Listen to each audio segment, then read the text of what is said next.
اعوذ باللہ من الشیطان الرجیم بسم اللہ الرحمن الرحیم الذین یظنون انہم ملاقو ربہم وانہم الیہ راجعون،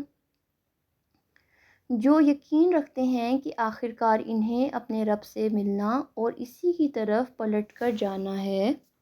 اس سے پچھلی آیت میں اللہ تعالیٰ نے فرمایا تھا کہ وَاسْتَعِینُوا بِالصَّبْرِ وَالصَّلَاةِ، نماز، صبر اور نماز سے مدد لو۔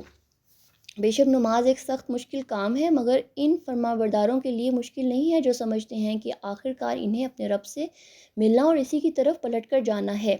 یظنون، ظن کہتے ہیں گمان کو یا خیال کو جس میں یقین بھی ہو، یعنی بغیر دیکھے کسی چیز کا یقین ہو جانا۔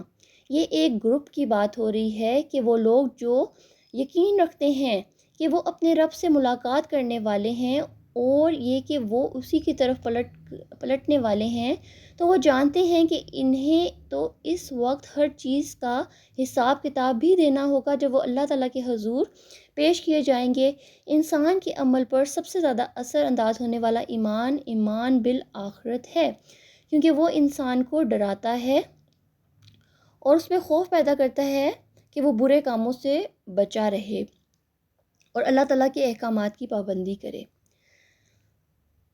ایمان بالآخرت یا اللہ سے ملاقات کا یقین اللہ کی طرف رغبت کا باعث بنتا ہے اور خوف کا بھی، اور یہی دونوں چیزیں ہر عمل کی روح ہیں۔ یعنی جو شخص اللہ کا فرمانبردار نہ ہو اور آخرت پر ایمان نہ رکھتا ہو، اس کے لیے نماز اور صبر کی پابندی ایک مصیبت ہے، مگر جو اللہ کی محبت اور اطاعت میں سر جھکا چکا ہو اور اسے یہ خیال ہو کہ میں نے مرنے کے بعد اللہ کے سامنے جانا ہے، اس کے لیے نماز ادا کرنا نہیں بلکہ اس کا چھوڑنا مشکل ہے۔